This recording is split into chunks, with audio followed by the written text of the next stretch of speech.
नमस्कार, मैं कैलाश चंद्र अवस्थी साथी। अगर आपने अभी तक हमारे इस चैनल को सब्सक्राइब नहीं किया है तो पेंशन से जुड़ी हर जरूरी खबर पाने के लिए अभी इस चैनल को सब्सक्राइब करें। दोस्तों, इस वक्त की पेंशन धारकों के लिए बहुत बड़ी और अहम खबरें निकलकर सामने आ चुकी हैं। जी हां दोस्तों, 3 गुना हो जाएगी पेंशन की रकम। सरकार करने जा रही है बढ़ोतरी, संसदीय समिति ने की है सिफारिश। जी हां तो दोस्तों, आप सभी के लिए आखिरकार पेंशन की राशि बढ़कर 3 गुना तक किस तरीके से होगी और सरकार ने इस बढ़ोतरी को लेकर कौन सा फैसला किया है और आखिरकार संसदीय समिति ने किस तरीके से इसकी सिफारिश की है और यह सिफारिशें आप सभी के लिए कैसे फायदेमंद होंगी और कब से लागू होंगी, इसके बारे में दोस्तों आज इस वीडियो के अंदर संपूर्ण रूप से जानकारी आप सभी को दी जाएगी। और इसी के साथ यहां पर हम बात करने वाले हैं अगली बड़ी खबर के बारे में। तो पीएफ खाते में कब आएगा ब्याज, जानिए ईपीएफ इंटरेस्ट का पूरा कैलकुलेशन और कितना मिलेगा। तो आखिरकार पीएफ खाते में आपको ब्याज की राशि कब दिखाई देगी, ईपीएफ का जो इंटरेस्ट रेट है उसका पूरा कैलकुलेशन समझाएंगे, किस तरीके से और कैसे कैलकुलेशन होता है और आप सभी को लाभ कब से मिलेगा और कितना मिलेगा, इसके बारे में भी दोस्तों आज इस वीडियो के अंदर बात करेंगे। इसीलिए आप सभी से निवेदन करते हैं कि दोस्तों आज का यह वीडियो आप सभी के लिए बहुत ज्यादा खास होने वाला है। तो इस वीडियो को आप शुरुआत से लेकर अंत तक पूरा जरूर देखिएगा। और इसी के साथ हमारे चैनल जंप बुलेटिन पर नए हैं तो चैनल को सब्सक्राइब करते हैं, जिसके बाद में आप सभी के लिए बहुत ज्यादा खास होने वाला है, दीजिएगा। और इस वीडियो को लाइक करके अपने पेंशन धारक मित्रों, दोस्तों और परिवार वालों के साथ भी शेयर कर दीजिएगा, ताकि वे भी पेंशन और पेंशन न धारकों से जुड़ी हर बड़ी खबर सबसे पहले सही, सटीक और तथ्यों पर आधारित देख सकें। तो पहली बड़ी खबर की बात करें तो 3 गुना हो जाएगी। अब आप सभी के लिए पेंशन की रकम सरकार बढ़ाने जा रही है। इसके अंदर बम्पर बढ़ोतरी और साथ ही संसदीय समिति ने की है इस बढ़ोतरी को लेकर सिफारिशें। तो इसकी चलिए विस्तार से चर्चा करते हैं। अब संसदीय समिति ने भी कर्मचारी भविष्य निधि से जुड़े ईपीएस 95 खाते में न्यूनतम पेंशन 1000 की मासिक पेंशन को बेहद अपर्याप्त बताते हुए इसमें बढ़ोतरी की जरूरत को बता दिया है। ईपीएफ की न्यूनतम पेंशन में तत्काल इजाफे की सिफारिश करते हुए समिति ने कहा है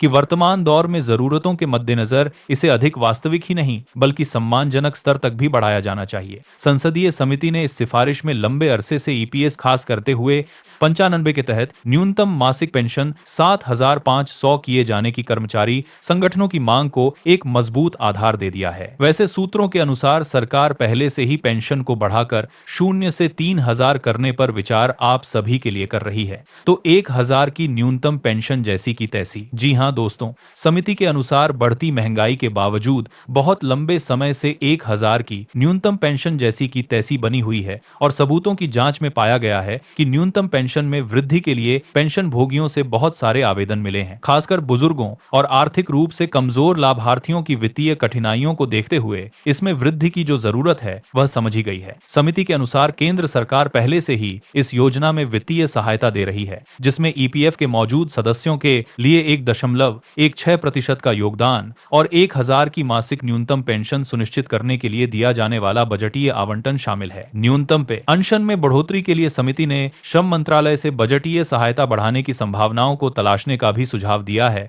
ताकि पेंशन भोगियों को आज के जीवन यापन के खर्चों के अनुरूप एक उचित न्यूनतम पेंशन मिल सके। भाजपा सांसद बसवराज बोममई इस संसदीय समिति के अध्यक्ष हैं। नए लेबर कोड की सराहना करते हुए समिति ने केंद्र और राज्यों के प्रतिनिधियों को शामिल कर स्थायी समन्वय और संवाद बोर्ड के गठन की सिफारिश की है। साथ ही कहा है कि बोर्ड को मंत्रालय की विभिन्न योजनाओं के क्रियान्वयन की भी देखरेख करनी चाहिए। राष्ट्रीय न्यूनतम मजदूरी स्तर रिपोर्ट में जीवन यापन की बढ़ती लागत और मुद्रास्फीति को ध्यान में रखते हुए राष्ट्रीय न्यूनतम मजदूरी स्तर को ऊपर और संशोधित करने की सिफारिश की गई है। समिति ने ई श्रम पोर्टल पर गीग वर्कर का पंजीकरण अनिवार्य करने की भी सिफारिश करते हुए सरकार से एग्रीगेटर्स के लिए जिम्मेदारी को स्पष्ट रूप से परिभाषित करने को लेकर कहा है। वहीं दोस्तों, यह जरूरी है कि ईएसआई और भविष्य निधि की योजनाओं के तहत समय पर कवरेज सुनिश्चित किया जाए। वहीं बाल श्रम उन्मूलन के लिए एक महत्वपूर्ण कदम के रूप में समिति ने सर्व शिक्षा अभियान के तहत राष्ट्रीय बाल श्रम परियोजना के विलय पर भी पुनर्विचार करने की सिफारिश कर दी है। प्रधानमंत्री विकसित भारत रोजगार योजना की रियल टाइम निगरानी की जरूरत को बताते हुए समिति ने कहा है कि 3.5 करोड़ नौकरियां पैदा करने के लक्ष्य को सुनिश्चित करने के लिए यह जरूरी है। वहीं नए लेबर कोड में बढ़ी हुई जिम्मेदारी को देखते हुए श्रम मंत्रालय से खान सुरक्षा महानिदेशालय ने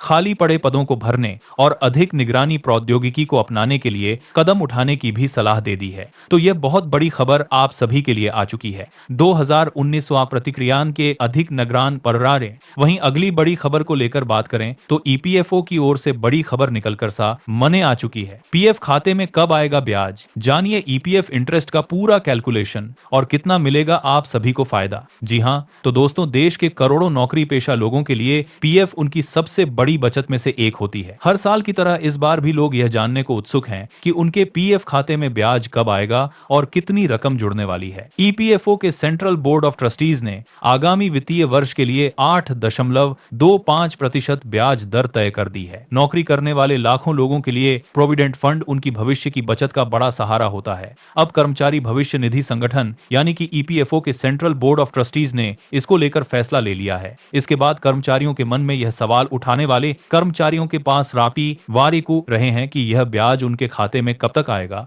और इसकी गणना कैसे होती है। ईपीएफ का ब्याज किसी तय समय पर नहीं आता, इसके लिए एक प्रक्रिया पूरी होती है। सबसे पहले ईपीएफओ का सेंट्रल बोर्ड ऑफ ट्रस्टीज साल के लिए ब्याज दर तय करता है। इसके बाद इस फैसले को केंद्र सरकार के पास मंजूरी के लिए भेजा जाता है। जब सरकार अंतिम मंजूरी दे देती है तब जाकर ब्याज कर्मचारियों की पीएफ खाते में ट्रांसफर किया जाता है। फिलहाल ब्याज दर तय करने के लिए पहला चरण पूरा हो चुका है। पिछले वर्षों के अनुभव के आधार पर देखा जाए तो अंतिम मंजूरी मिलने और ब्याज क्रेडिट होने में थोड़ा समय लग सकता है। कई बार यह प्रक्रिया आगे तक भी चलती रहती है और सभी के खाते में ब्याज एक साथ भी ट्रांसफर नहीं किया जाता। ईपीएफ स्कीम के नियमों के अनुसार ब्याज की गणना मासिक रनिंग बैलेंस के आधार पर की जाती है। इसका मतलब है कि पूरे साल में खाते में मौजूद रकम और उनमें हुए बदलाव को ध्यान में रखकर ब्याज निकाला जाता है। अगर पिछले वित्तीय वर्ष के अंत में आपके खाते में जो बैलेंस था उस पर पूरे एक वर्ष का ब्याज मिलता है, लेकिन अगर आपने बीच में कुछ पैसा निकाला है तो उस राशि को यहाँ पर घटाकर ब्याज की गणना की जाएगी। अगर आपने साल के दौरान पीएफ खाते से पैसा निकाला है तो उस रकम पर ब्याज केवल निकासी के पहले वाले समय तक ही मिलता है।